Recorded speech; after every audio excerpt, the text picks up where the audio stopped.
What do you have that you have not been given?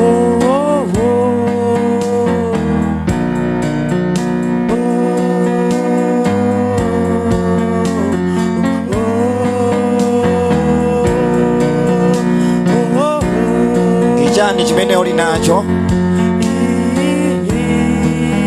chimene Mulungu sana akupase.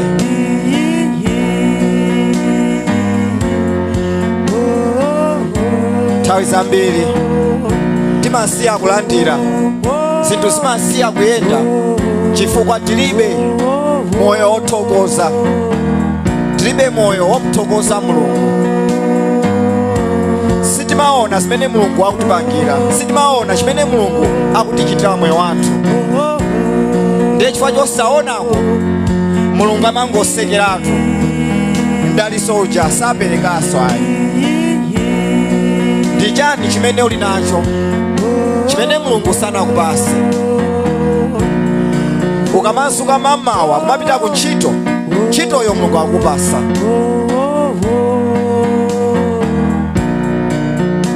Ana akamasokosera nyumba, anawo Mulungu akupasa.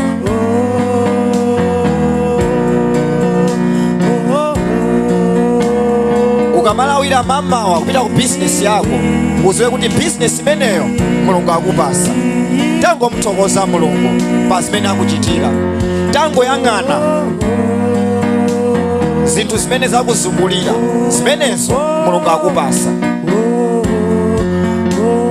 Ukhoza kumadandaula ndi zinthu zina, komano zilipo zazikulu zimene Mulungu akuchitira. Akuti zimenezo kayang'ane, kazione kuti Ambuye mwandichitira. Ana mwandipasa, sukulu mwandipasa, ntchito mwandipasa, business mwandipasa. Muthokoze Mulungu pa zimene uli nazo, muthokoze Mulungu pa zimene akupasa. Akuti kungo muthokoza Mulungu, kungoonesa kuti Mulungu akuchitira china chake pa moyo wako, akutupa mpasa mpata oti aloweso m'nyumba mwako. Akuti tiyeni tikhulupirike ndi zinthu zing'ono-zing'ono.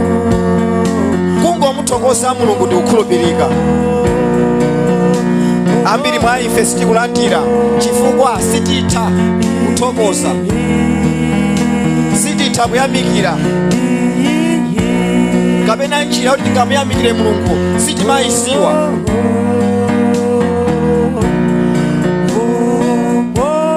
Tamulambira Mulungu, muthokoze Mulungu pa zimene akupasa.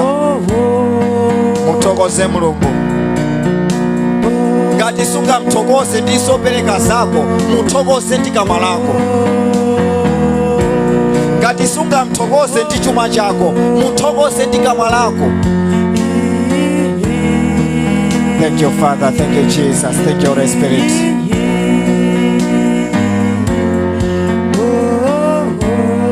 Mawu akuti ndi chani uli nacho choti sunalandire. China chilichonse chimene ungaonese kwa anthu, iweyo unalandira. Palibe chimene uli nacho choti unangochipeza wekha, palibe chimene uli nacho choti sunalandire. Akuti china chilichonse uli nacho unalandira. Ngati ukuzindikira kuti china chilichonse uli nacho unalandira, ndiye kuti ukazindikire uli nacho chomuthokoza Mulungu.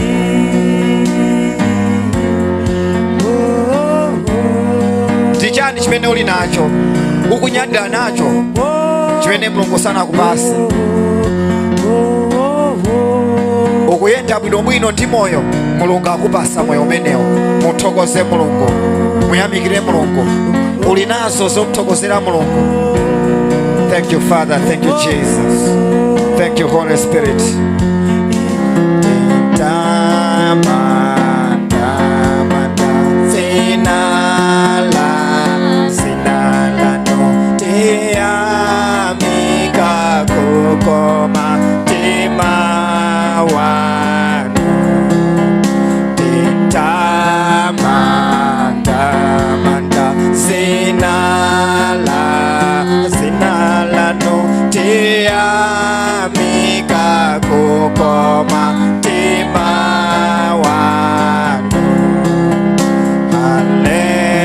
Hallelujah.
hallelujah, hallelujah, hallelujah, hallelujah, hallelujah, hallelujah, amen, hallelujah.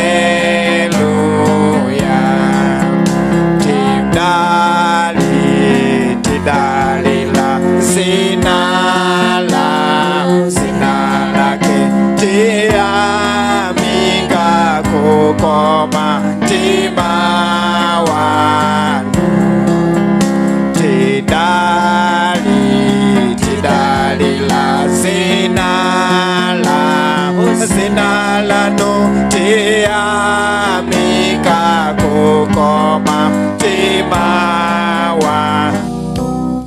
Maenela kolandila ulemu, maenela Yesu, maenela kolandila ulemu, maenela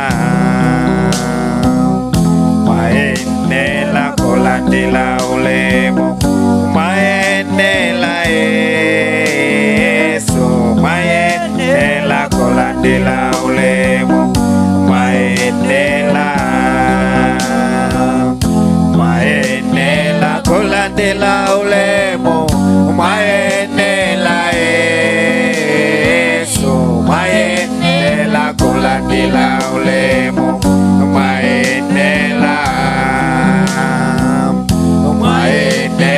kolandila ulemu, maenela Yesu, maenela kolandila ulemu, maenela Yesu amasola, maenela kolandila ulemu, maenela Yesu, maenela kolandila ulemu,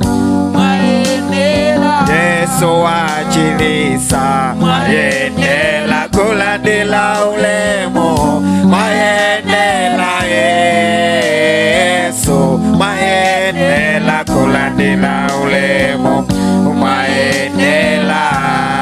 Mtima wa Mulungu zako zikuyendera, akuti mtima wanu okha zanga zikandiyendera, mtima wanu okha ndichiritsidwa, mtima wanu okha zanga zikandiyendera. Khala momuno ukamve mawu a Mulungu, ndipo mtima wa Mulungu uchiritsidwa iweyo, mtima wa Mulungu umasulidwa iweyo, mtima wa Mulungu udalisika mu zina la Yesu Kristo. Pemphera, pemphera, pemphera. Ambuye sekulani mtima wanga, sekulani mtima wanga kuti mawu anu akandichiritse, sekulani mtima wanga kuti mawu anu akandidalitse, sekulani mtima wanga kuti mawu anu akandisogolere mu zina la Yesu Kristo. Masanano tufuna tithandizane zokhuzana ndi chalichi.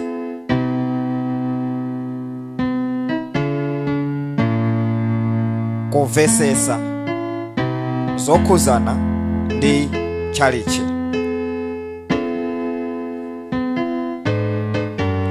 Kodi chalichi ndi chani?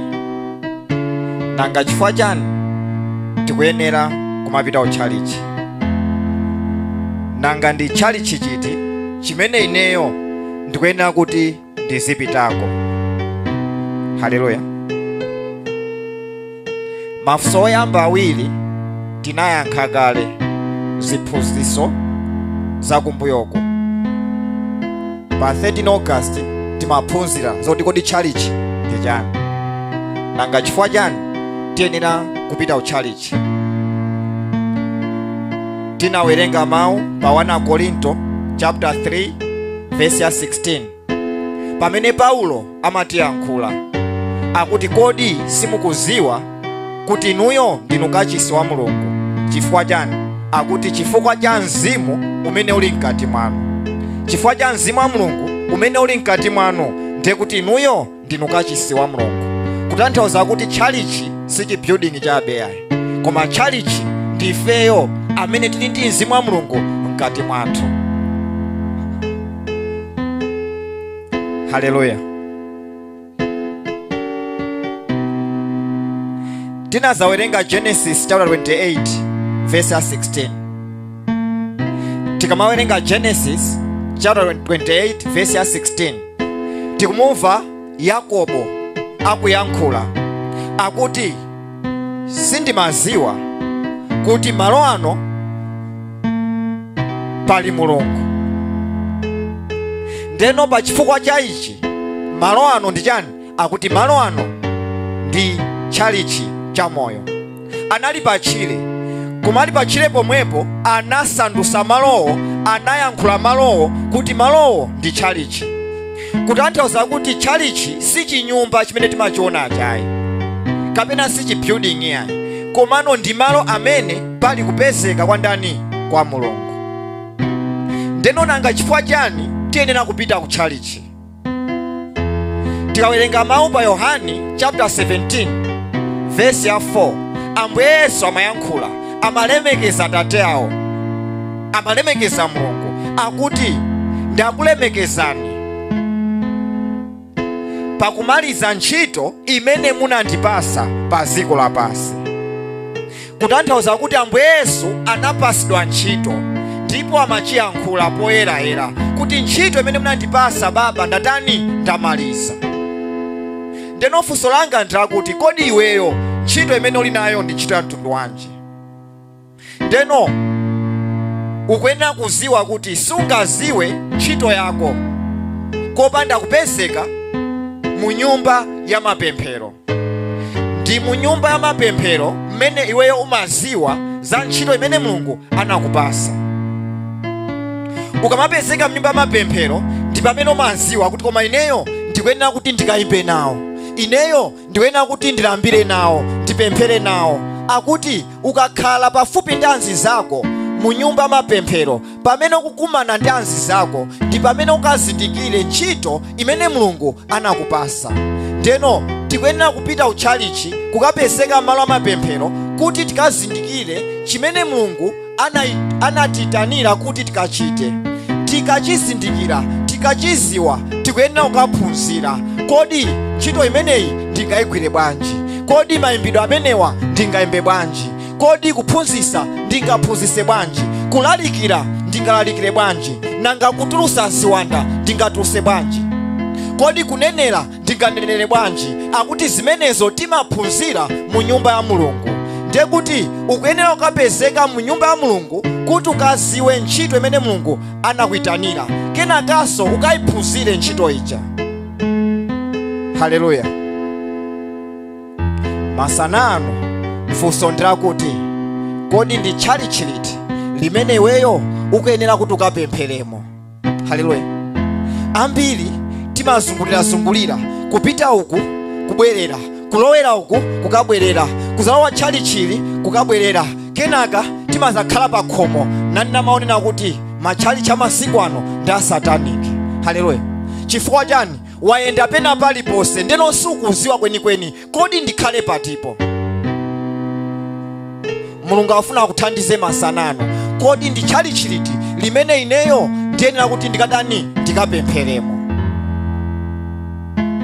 Tikawerenge Yohani chapter 4 verse ya 20 mpaka na 21 ndi 23. Mawu akuti makolo athu ankapembeza Mulungu pa phiri ili, koma inu Ayuda mumati ndi ku Yerusalemu kumene anthu ayenera kukapembezerako.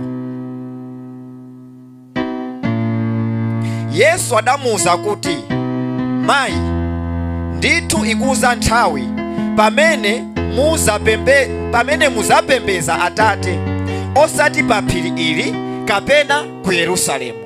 Haleluya. Uyu anali mzimayi wa ku Samariya atakumana ndi Ambuye Yesu pa chisime. Akuti mzimayi uja atazindikira kuti amenewa ndi Ambuye Yesu, akuti anayankhula mawu.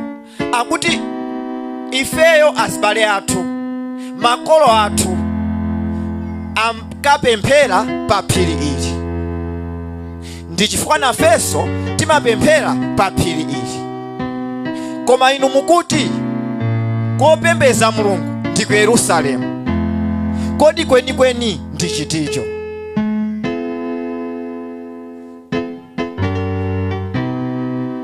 Tikupemphera pa phiri ili chifukwa makolo athu anapembezera pa phiri limeneli. ndikupemphera musisepi chifukwa makolo anga anapemphera musisepi. Ndikupemphera mukatolika chifukwa makolo anga anapemphera mukatolika. Ndikupemphera mu Church of Christ chifukwa makolo anga anapemphera mu Church of Christ. Koma inuyo mukuti malo opemphererako ndi ku Chisilamu. Kodi kwenikweni ndipatipo pamene tikuyena kuti katani tikapemphere? Haleluya. Ambuye Yesu anamuyankha mabwinobwino akuti mayiwe zindikira ichi, likubwera siku ndipo sikulo lafika kale. Kompembeza Mulungu sipazakhala pa phiri ili. Kompembeza Mulungu sikuzakhala ku Yerusalemu ayi. Kompembeza Mulungu sikuzakhala ku Chisilamu ayi. Kompembeza Mulungu sikuzakhala ku Church of Christ ayi. Kompembeza Mulungu sikuzakhala ku Katolika ayi. Kompembeza Mulungu sikuzakhala ku CCP ayi. Kompembeza Mulungu sikuzakhala ku Light Carriers Church ayi. Akuti kompembeza Mulungu akuti azakhala iwo amene akupembeza mu uzimu komanso mu choonadi. Zinthu ziwiri. Akuti zilibe kanthu ndi wa Seventh Day, zilibe kanthu ndi wa Katolika, zilibe kanthu ndi wa Islamu, zilibe kanthu ndi wa Church of Christ, zilibe kanthu ndi wa Light Carriers Church. Komano akuti Mulungu akufuna iwo amene amapembeza mu mzimu komanso mu choonadi. Mawu akuti Ambuye Yesu akubwera. Komano Ambuye Yesu sakubwerera Musilamu yayi. Ambuye Yesu sakubwerera wa Katolika yayi. Sakubwerera wa CCP, sakubwerera wa Last Church, sakubwerera wa Church of Christ, sakubwerera wa Light Carriers Church. Koma akubwerera iye amene amapembeza mu mzimu komanso mu choonadi. Kodi ifeyo timapemphera kuti? Ngati umapemphera mu mzimu ndi mu choonadi, akuti amenewo ndi amene Ambuye Yesu akufuna. Akuti timavutika kwambiri, timazunzika kwambiri. Akuti ineyo ndinabadwira mu Katolika ndipo ndizafera mu Katolika. Ineyo ndinabadwira mu CCP ndipo ndizafera mu CCP. Ndikwabwino kuti uzafe mu uzimu komanso mu choonadi osati mu CCP. Ndikwabwino kuti uzafe mu uzimu ndi mu choonadi osati mu Katolika. Ndichabwino kuti uzafe mu uzimu ndi mu choonadi osati mu Chisilamu. Ambuye Yesu akubwerera iwo amene ali mu uzimu komanso mu choonadi. Akuti makolo athu amapemphera pa phiri ili ndipo inuyo mukuti ku Yerusalemu. Akuti nthawi yakwana za ku Yerusalemu tikukansula, za pa phiri ili tikukansula. Koma chimene tikufuna amene amapembeza mu uzimu ndi mu choonadi. Funso langa ndi akuti kodi ukupembeza muchani? Kodi tchalitchi lako ndi litiro?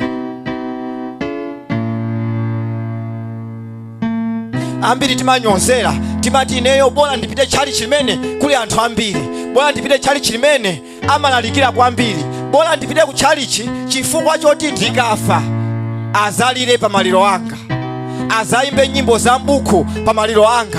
Akuti zifukwa zimenezo si zifukwa zolondola zopitira ku tchalitchi.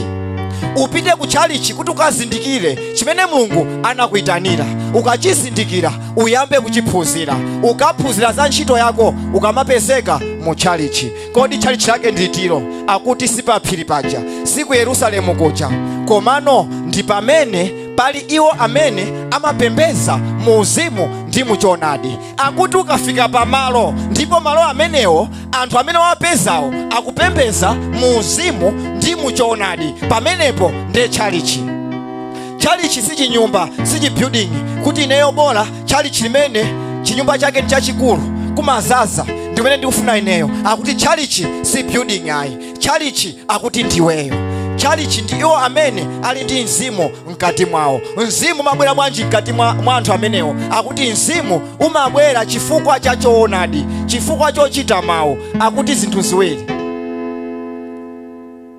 Pamene pali tchalitchi papezeke zinthu ziwiri, papezeke mzimu komanso papezeke choonadi. Ngati wakumana ndi zinthu ziwirizi uziwe kuti pamenepo wafika pa tchalitchi, wafika mukupezeka kwa Ambuye Yesu, pamene pakupezeka Mulungu.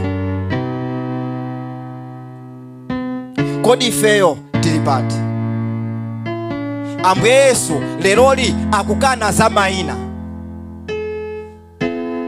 a seventh day ndi amene amamuziwa Mulungu, amapemphera tsiku la Sabata. Akatolika ndi amene amamuziwa Mulungu, asisepi ndi amene amamuziwa Mulungu. Akuti ineyo sindikubwerera wa sisepi, sindikubwerera wa katolika, sindikubwerera wa seventh day, ndikubwerera iwo amene amandipembeza ine mu uzimu komanso mu choonadi. Kodi kumpembeza Mulungu mu uzimu? Kodi kumpembeza Mulungu mu choonadi? Nanga zitanthauza chani kumpembeza Mulungu mu uzimu? Nanga zitanthauza chani kumupembeza Mulungu mu choonadi? Hallelujah. Acts chapter 20 verse 32. Machitidwe a Atumwi 20 verse 32. Akuti choncho sopano ndikukuyikani m'manja mwa Mulungu ndi mawu ake. Paulo amapempheratu akuti ineyo sindikuyikani ku sisepi, sindikuyikani ku katolika, sindikuyikani ku seventh day, sindikuyikani ku chisilamu, sindikuyikani ku last church, sindikuyikani ku light carriers church. Komano pamene ndikufuna ndikuyikeni ndi pamenepa, ndikufuna ndikuyikeni mwa Mulungu, ndikuyikeninso m'mawu ake. Zinthu ziwiri, amupembeze mu uzimu komanso mu choonadi. Pamene ukuyikidwa mwa Mulungu ndiye kuti ukufuna kuti ukhale ndi mzimu wake. Mulungu sungayende nayo mmene Mulungu amayendera ndi achina Moses. Mulungu sungayende nayo mmene Mulungu amayendera ndi achina Joshua. Mulungu sungayende nayo mmene Mulungu amayendera ndi achina Elijah, achina Elisha. Ayi, uyenda ndi Mulungu mu version ya sopano. Version ya sopano yendera ndi Mulungu ndi pamene iweyo uli ndi mzimu mkati mwako. Ngati mzimu wa Mulungu ali mu mtima mwako ndiye kuti uli ndi Mulungu. Ndifake Paulo akuti ndikufunisisa kuti ndikuyikeni m'manja mwa Mulungu, ndikufunisisa kuti ndikuyikeni mu mawu ake. Zinthu ziwiri, mwa Mulungu komanso mawu ake. Ndiye kuti chimene ukufunika mzimu wa Mulungu komanso ndi mawu ake. Ukakhala nazo zinthu ziwirizi ndi wokonzeka kwa kumana ndi Mulungu, ndi wokonzeka kubwera kwa Ambuye Yesu. Ndiye kuti kumpembeza Mulungu mu uzimu ndi pamene iweyo walola kuti mzimuwo upezeke mu mtima mwako. Sindichedwapo pamenepa ukuziwa kuti mzimu ukapezeke mu mtima mwako ndi pamene ukumva mawu komanso ukuchita mawu. Mzimu sungapezeke mkati mwako poti ukupemphera ku Assemblies. Mzimu sungapezeke mkati mwako poti ukupemphera ku Roman Catholic. Mzimu sungapezeke mkati mwako poti ukupemphera ku CCP, poti ukupemphera ku Seventh Day kapena ku Light Carriers Church. Mzimu umapezeka mkati mwako ngati weyo ukuchita mawu. Kungoyamba kuchita mawu ndiye kuti mzimu upezeka mkati mwako, ndiye kuti iweyo wapanga qualify kumpembeza Mulungu mu uzimu. Komanso ngati wapanga qualify kumpembeza Mulungu mu uzimu ndiye kuti wapanganso qualify kumpembeza Mulungu mu choonadi. Chifukwa mzimu sangapezeke mkati mwako ngati sunamve mawu, sunachite mawu. Haleluya. Kodi ndi chali chiliti limene ifeyo tiyenera kukapempherako, tiyenera kukapezekako? Ngati chali chilimene uli likupangisa kuti usamachite mawu, likupangisa kuti usapembeze mu uzimu, ndiye kuti uli malo osayenerera. Ndiyo pamenepo sipa chalichi. Akuti lafika siku loti iwo ondipembeza ine akandipembeze mu uzimu komanso mu choonadi. Kodi pamene uli ukupembeza muchani?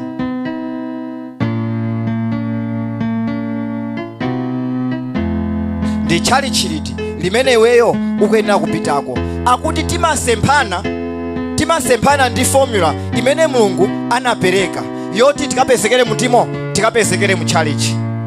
Haleluya. Tate tivesere verse ili tipuzire Yeremia chapter 3 verse ya 14 to 15. Yeremia chapter 3 verse 14 mpaka na 15.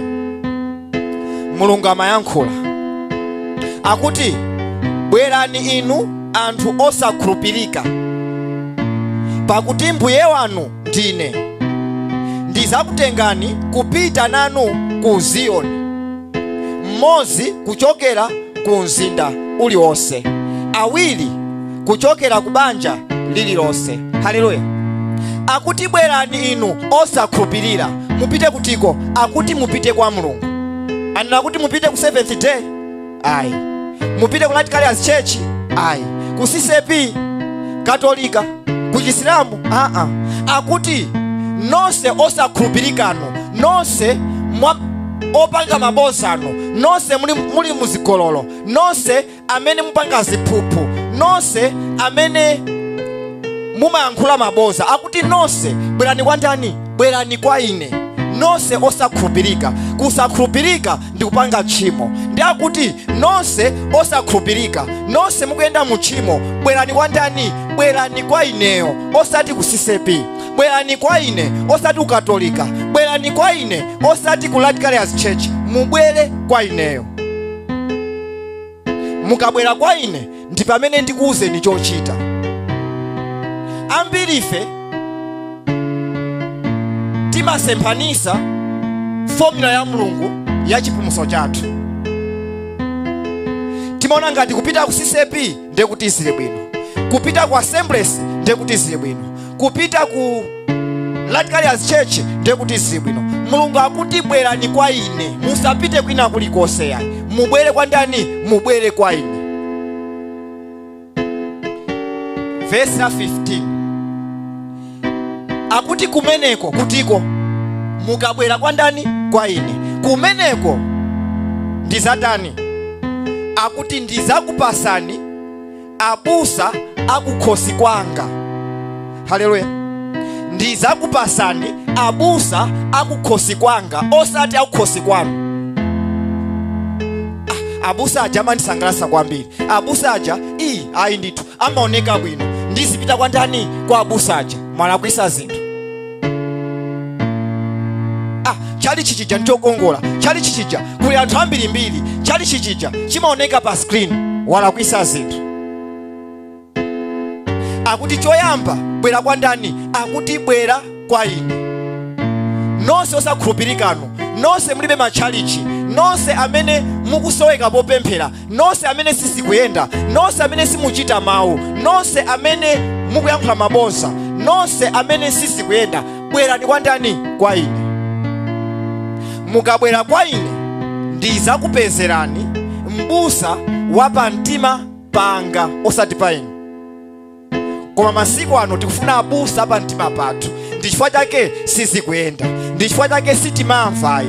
Timapita komano sitimasatira, timapita sitimamva zimene akutiphunzitsa. Chifukwa chani? Tapita kwa m'busa wa pamtima pathu, kapena wa pamtima amakolo athu.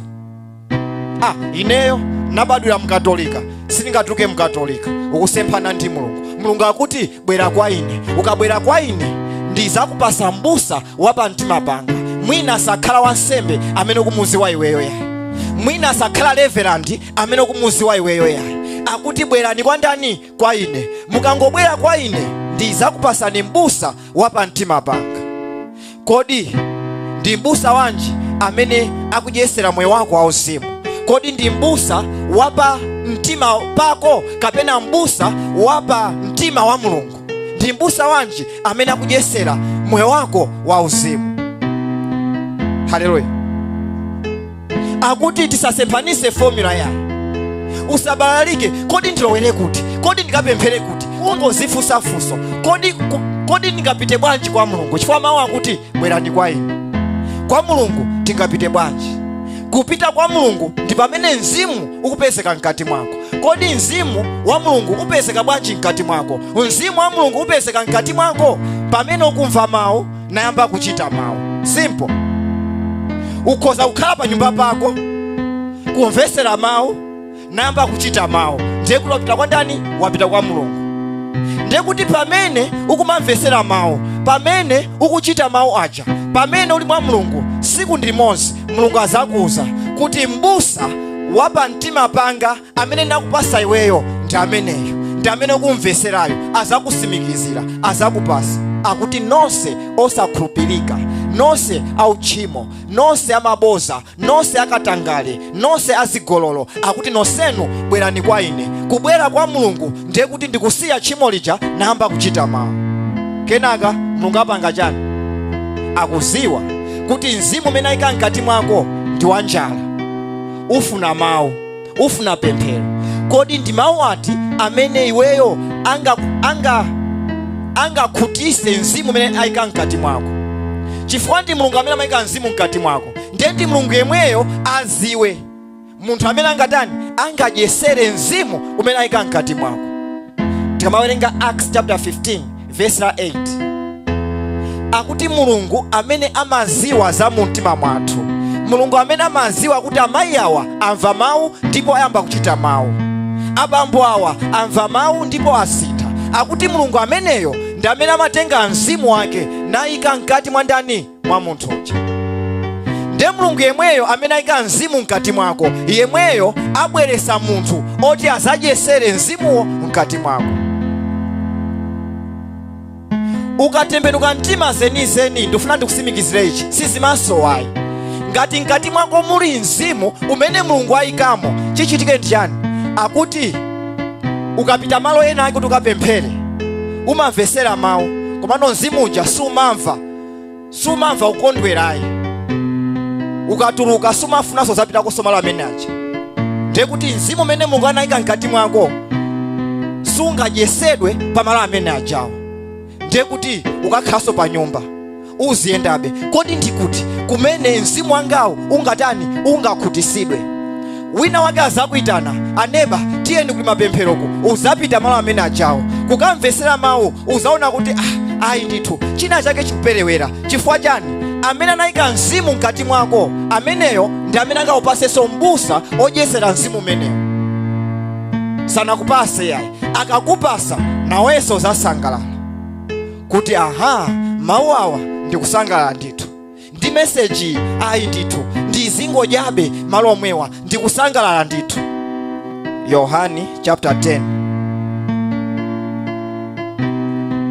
verse ya 1 mpaka na 4, mawu akuti, kunena zoona munthu olowa m'khola la nkhosa osazera pa khomo koma kuchita kukwerera pena, ameneyo ndi wakuba ndi wolanda. Koma munthu olowera pa khomo ndiye m'busa wa nkhosazo. Haleluya. Ngati mkhristu ungapange mistake nakapezeka malo oti si okuyenerera, chimozimozi m'busaso akhoza kukapezeka ndi nkhosa zoti sizake, akhoza kukapezeka ndi anthu oti soyenerera. Haleluya.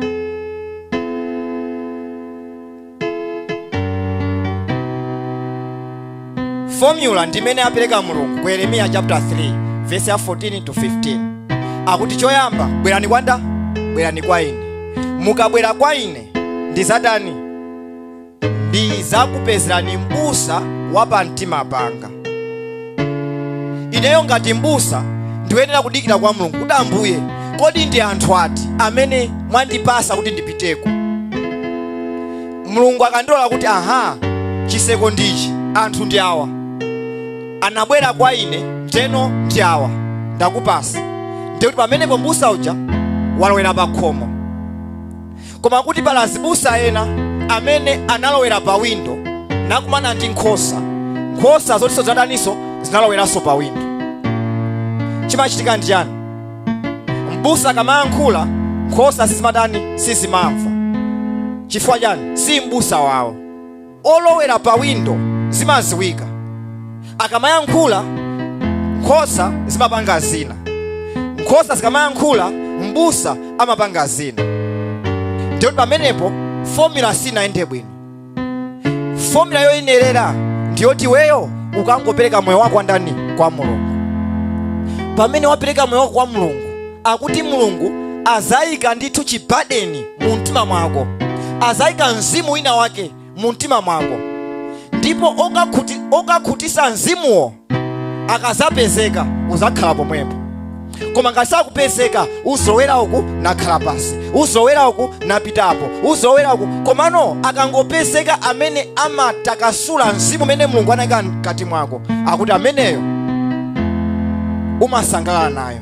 ndiye kuti ndi m'busa wa pamtima wa Mulungu wako. Kwa ameneyo kamve, kwa ameneyo kachite.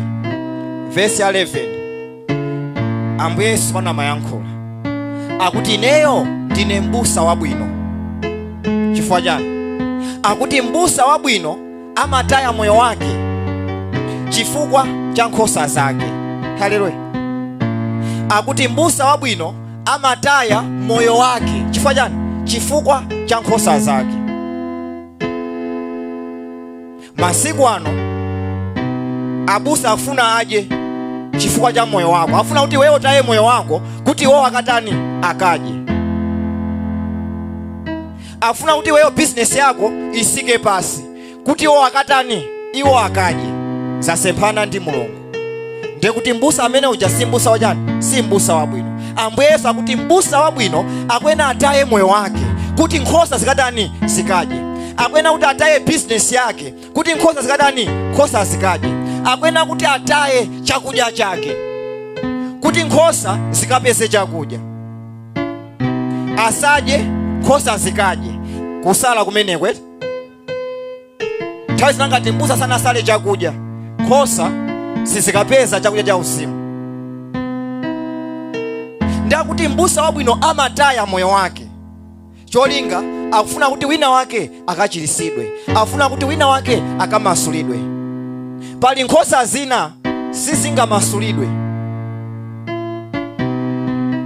ndi munthu wako.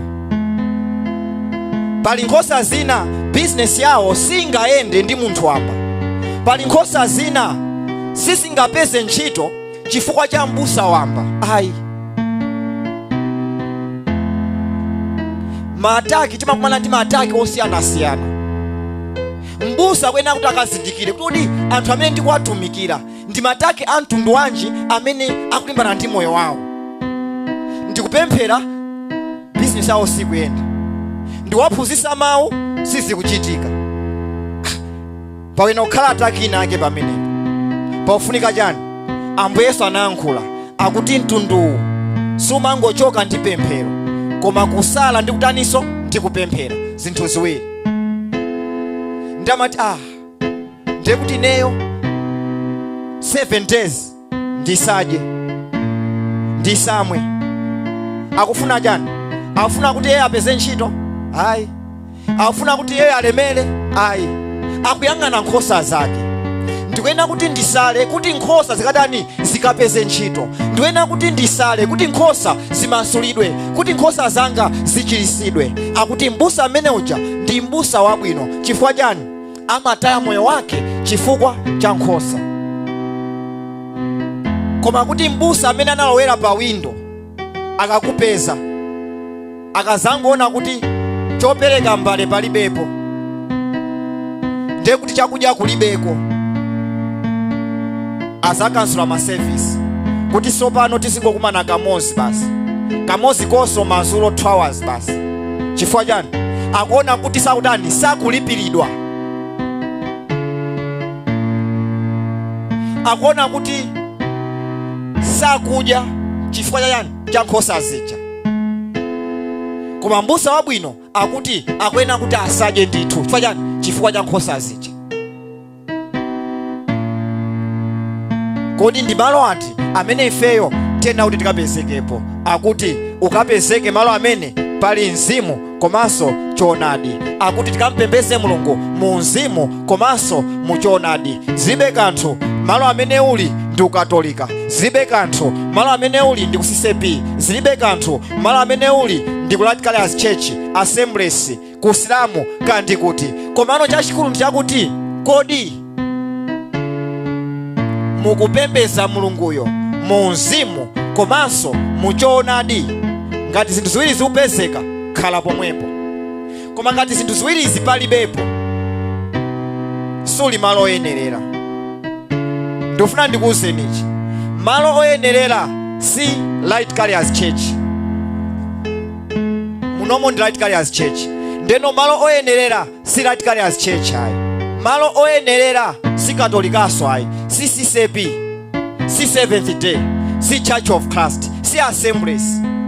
Akuti si paphiri komanso si ku Yerusalemu. koma malo oyenerera ndi amene akupembedza mu uzimu komanso mu choonadi. Haleluya. Tiye tikayimirire.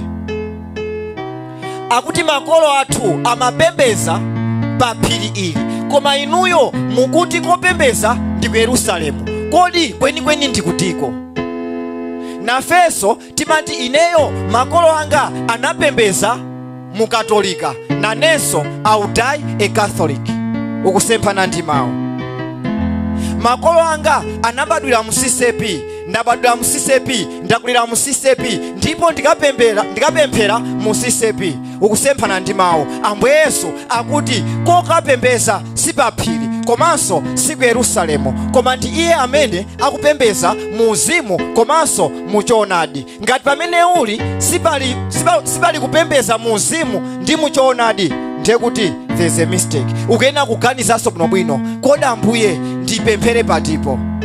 Ukuyena kuziwa formula yoziwira poti ukapemphere, poti ukapembedzere. Kodi formula yake nditiyo? Akuti formula ndimene Mulungu anapereka pa Yeremiya chapter 3 verse ya 14 mpaka 15. Akuti nonse osakhulupirika bwerani kwa ine, mukabwera kwa ine ndizakupasani m'busa wa pa mtima panga, osati wa pa mtima panu. Ungutenga m'busa wa pa mtima panu ndiwongoka bwino, ndioneka bwino, mwina amavala nkhanjo, mwina amameta mbali, koma m'busa wanga wabwino wa pa mtima panga akuti ameneyo ndikuonesani. Kodi ndi m'busa wake uti amene Mulungu akuonesani? Akuti uzaonesedwa m'busa umenewo ukayenda mu formula yake. Choyamba ungopereka moyo wako kwa ndani? Kwa Mulungu. Basi izakuita nani? Mmodzi kuchokera dera ilo, awiri kuchokera banja ilo, kusonyeza kuti mumachokera ndithu mbali zosiyana-siyana. Ngati wina wake uko wamva mawu, wakhulupirira, wamba kuchita mawu, Mulungu amuwuza kuti bwera apa. Wina wake wamva mawu, wamba kuchita mawu, Mulungu anena kuti okay, bwera apa. Ndiye Mulungu amaunjika anthu achawo. Kenaka amati dikirani, musathamangire yayi, ndikupasani m'busa wa pa mtima panga. Ndeno amayitana m'busa wake.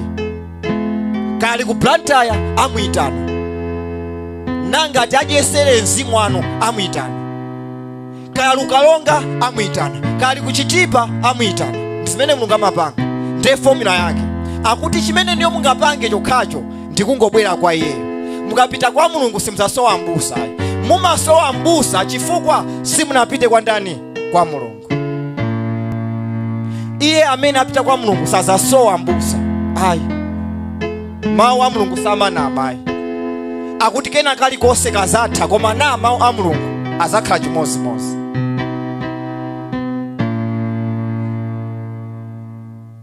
Ngati ukusoweka m'busa wabwino, ngati ukusoweka papa, ngati ukusoweka atati, ndiye kuti sunatani, sunaziperekebe kwa ndani? Kwa Mulungu. Ukangozipereka kwa Mulungu, akuti Mulunguyo akubweresera papa, akubweresera atati ako, akubweresera m'busa wa pa mtima pake. Oti ukamamva mawu uziti koma aha, apapa sopano Mulungu akundiyankhula, aha, apapa sopano zanga zamba kuyenda. Haleluya. Ndofuna kuti usiku uno masanano ukapemphere, ukanene kuti Ambuye ndiloleni ndikhale pa step 1, ndikhale ngati ndilibe kolowera, ndikhale ngati ndilibe pa phiri, ndikhale ngati ndilibe Yerusalemu. Chimene ndikufuna, ndikufuna kungobwera kwa inu. Kuyambira lero ndiyamba kuchita mawu. Chimene ndikufuna, ndikungofuna mzimu wanu.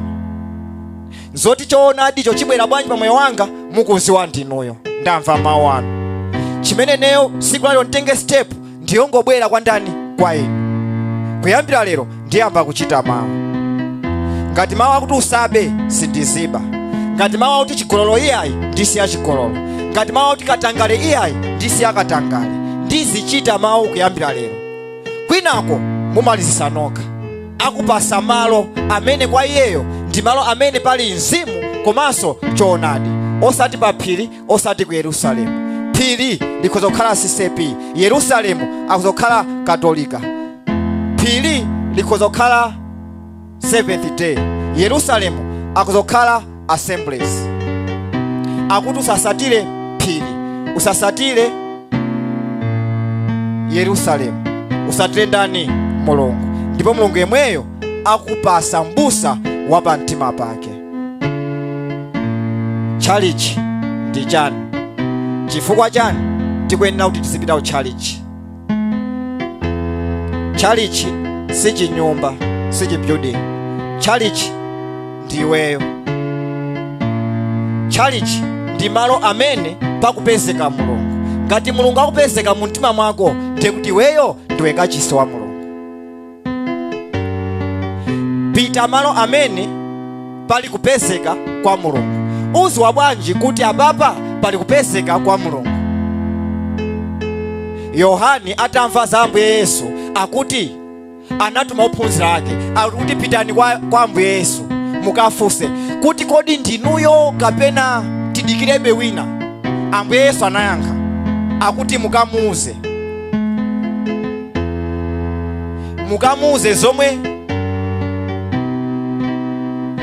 zomwe mwamva ndizo mwatani? Ndi zomwe mwaona. Zomwe mwamva ndi zomwe mwaona.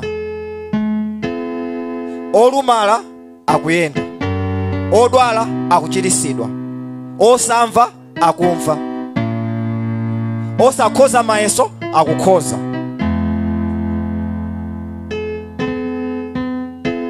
Mungu kamuza zimene mwamva ndi zimene mwaona. Ambiri mwa ife timati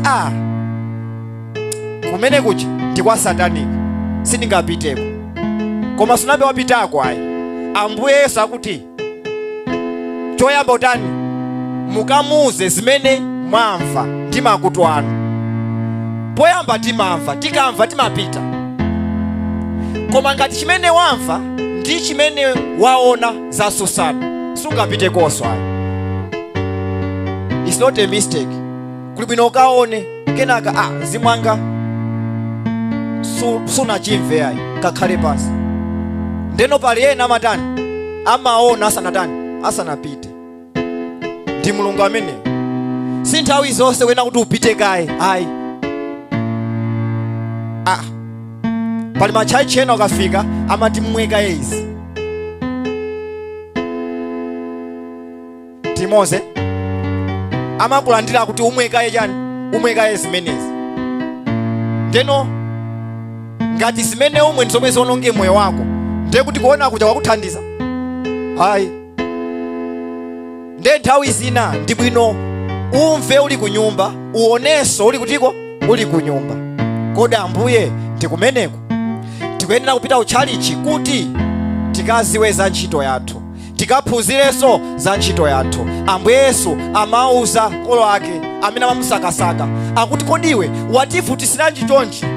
Kuyambira zulo timangosakasaka iweyo. Akuti musaka bwanji neyo? Kodi simaziwa kuti ndikuyenera kupezeka mu nyumba ya Atate yanga? Kodi simaziwa? Amaziwa kuti iyeyo apasika ntchito, ndi ntchito yakeyo akuyenera kuti azipezeka mu nyumbamo siku ndi siku, aziphunzira kuti kodi tingapemphere bwanji, kodi tingasale bwanji, kodi tingayimbe bwanji, ziwanda tingazilamule mwa mtundu wanji, kuti iwe tuluka ukapezeke mchalichi ukaziwe za ntchito yako, komanso ukaphunzire za ntchito yako. Ndi chalichi liti lomwe ukapezekemo? Wina asakusankhire, makolo ako asakusankhire, Mulungu akusankhire. Ndikubwereza apa Mulungu akusankhire.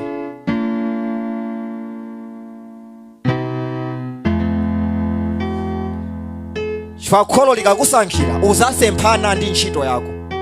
Mwina ntchito yako sili mu CCP, mwina ntchito yako sili mu Assemblies, mwina ntchito yako sili mu Katolika. Ndiyo kuti poti nabadwira mu CCP, ineyo ndizikhabe mu CCP. Uzaona kuti sukugwira ntchito imene mukanadani anakupasa. Malo ena Mulungu anatikamo kuti tikangophunzirapo, tikaphunzirapo tipite pena. Chimozimozi ndi anthu amene timakumana nawo. Anthu ena tikakumana nawo tikuyenera kuti tingokhala nawo 2 years, 3 years. 2 years ikatha, 3 years ikatha, tichokepo tipite pena zimene Mulungu akufuna. Ambuye Yesu ndizoona amamva kuwawa komano anapemphera akuti Mulungu wanga ndi chikhumbokhumbo changa kuti na imfa pa mtandayi inditalikire, koma chifuno chanu chichitike. Timozi, chifuno cha Mulungu ndiye chofunika kwambiri, osati chifuno cha ine kapena chifuno cha makolo anga. Ndi nthawi zina pemphero zikalota Ambuye ndi chikhumbokhumbo changa ndithu kuti poti nabadwira musisepi ndiferenso musisepi, ndi chifuno changa ndizikhoza kundisangalatsa, koma ineyo ndifuna ndisangalatse inuyo, chifuno chanu chichitike. Uzaona kuti ndi pemphero limeneli pazangobwera kachiphokoso kosakhala bwino. Aja ndonyada ajawo kuti ajamona ngati kuti chali chindi chawo chanjani. Ndi Mulungu amene akufuna kuti uchokepo, nthawi yakwana yoti ukachokepo, nthawi yakwana yoti upite malo ena. Sitimadamu anthu mangotinyoza, anthu mangotinena chali chindi chanu mbona ngati uziziwira pamene boto I think nthawi ichatani tsopano. Mulungu afuna ndichosepo, ukamakakamira kenaka zakuza kuti iweyo ndiwe mfiti, sukumva yayi. Mulungu sazabwera nawo kugwira pa mkono kuti iwe tiye uku, sapanga zimenezo.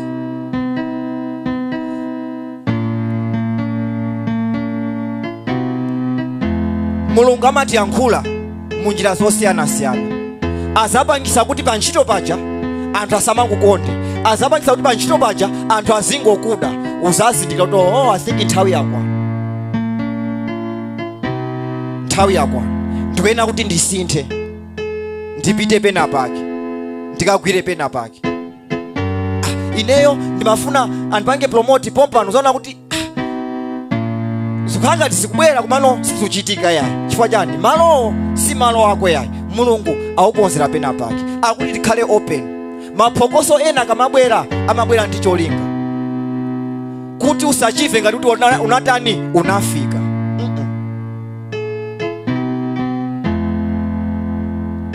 Ndengati kulephera kumva kwa Mulungu, Mulungu amabweresa phokoso kuti phokoso lija likupangise kuti usapiteko.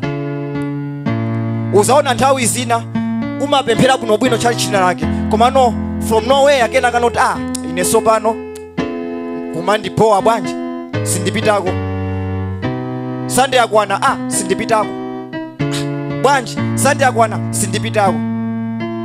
Malo amene Mulungu akukonzera, I tell you, uzayankhula ngati ndani? Davide, ndimasangalala pamene matitiye ku nyumba yaye. Haleluya. Likangokwana Sunday umachita kumva kuti koma ndipite ku chalichi, koma Sunday yakwana mwati chani umangotusa zovala kuchapa general cleaning. Ndekuti sumamva nsangala kumapita malo amenewo. Ngati sumamva nsangala kumapita malo amenewo, is a reason enough Mulungu akuuza kuti nthawi yakwana umve chimene neyo ndikuuza. Malo ako si amenewa yayi, pita uku, kumeneko ukanditumikira, kumeneko ndikakukweza, kumeneko ukandiona zimene neyo matani ndimachita. Uzayankhula ngati ndani? Yobu akuti ndimangomva kuti Mulungu amamasula, ndimangomva kuti Mulungu amachilisa, ndimangomva kuti Mulungu amakweza within a second. Ndimakolopa ine, koma taonani ndakhala mpando ndikulembera mu office. Akuti Ambuye ndakuonani, ndimangomva kuti mumakweza anthu, leloli ndakuonani ndidani? Ndi maso anga, ndakuonani ndi moyo wanga. Chifukwa chani? Sungamone Mulungu ndi malo amene ukukakamira, amene Mulungu anakuchosapo kale. Uzamona Mulungu ukapita pamalo amene Mulungu anaukonzera. Baba, sinthani moyo wanga, ndamva mawu ano pa Yeremiya chapter 3 verse ya 14 mpaka 15 kuti nonse osakhulupirira, nonse osakhulupirika bwerani kwa ine, bwerani kwa ine. Baba, sindimakhulupirika chifukwa cha chigololo changa, sindimakhulupirika chifukwa cha maboza anga, sindimakhulupirika chifukwa cha katangale wanga, sindimakhulupirika chifukwa chosasamala za mawu ano. Kuyambira lero Baba, ndifuna ndichite mawu ano, ndifuna ndiyambe kuchita mawu ano. Ndilandireni, ndilandireni, ndiloweseni mu nyumba yanu, ndiloweseni mu nyumba mwanu, ndipo ndipaseni m'busa wa pamtima pano. Ndatopa ndikugwisa ntchito azibusa apa mtima wanga, azibusa omwe amandisangalatsa. Lero Baba, ndipaseni m'busa wa pamtima pano, ndipaseni m'busa wa pamtima pano. Pemphera Mulungu akupasa m'busa wa pamtima wake, osati m'busa wa pamtima pako, osati m'busa amene wewe wamusilira, kapena m'busa amene wewe ukumfuna, kapena m'busa amene ukuona ngati angathe, kapena m'busa amene ukuona ngati amachirisa, amamasula. Akuti pita kwa m'busa amene ndi m'busa wa pamtima wa Mulungu. Pemphera. Ambuye, yenderani moyo wanga, Ambuye ndichitireni, ndifuna chifuno chanu, ndifuna chifuno chanu. Ndikeni pamalo amene mwandikonzera, ndikeni pamalo amene mwandikonzera. Ndipo Mulungu akupase malo ako mu dzina la Yesu Kristo. Mulungu akuonese ntchito yako mu dzina la Yesu Kristo. Ntchito yako singapezeke pamalo osayenerera. Ayi, ntchito yako sikupezeka chifukwa uli malo osayenerera. Akuti tangopita malo oyendererawo, ntchito yako uyiona imene Mulungu anakupasa.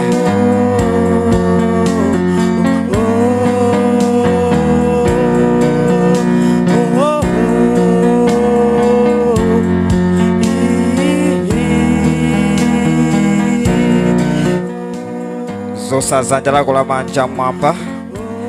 Atate, mu dzina la Yesu Kristo tikuyamikani chifukwa cha masana opambana amene munatipasa. Ambuye, mwatimasula, mwatichirisa, mwatiunikira, mwatisogolera, mwatipasaso chaulere mu mtima mwathu. Ambuye, mukatamandike, mukakwezeke mu dzina la Yesu Kristo.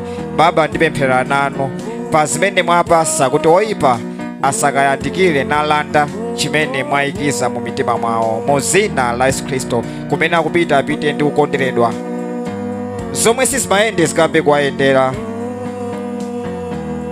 zomwe amasoweka Ambuye ikanipo pamoyo yawo mu dzina la Yesu Kristo.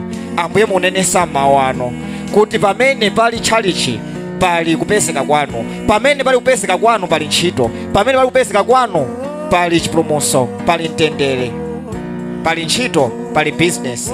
Ambuye, chitani monga mwa mawu anu. Perekani ntchito kwa ana anu, perekani skulu kwa ana anu, perekani business kwa ana anu, perekani ntchito kwa ana anu, perekani promotion kwa ana anu, ndipo zachitika monga mwakufuna kwanu mu dzina la Yesu Kristo. Zomwe ana anu akhala kupempha, Ambuye mwapasa, zachitika monga ndi pemphero lawo mu dzina la Yesu Kristo. Zomwe akhala kulirira pamoyo wawo, Ambuye mwachitira. Katamandikeni Baba mu dzina la Yesu Kristo. Kumene akupita apita ndi mtendere, apita akusangalala chifukwa mwakumana nawo mu dzina la Yesu Kristo. Amen.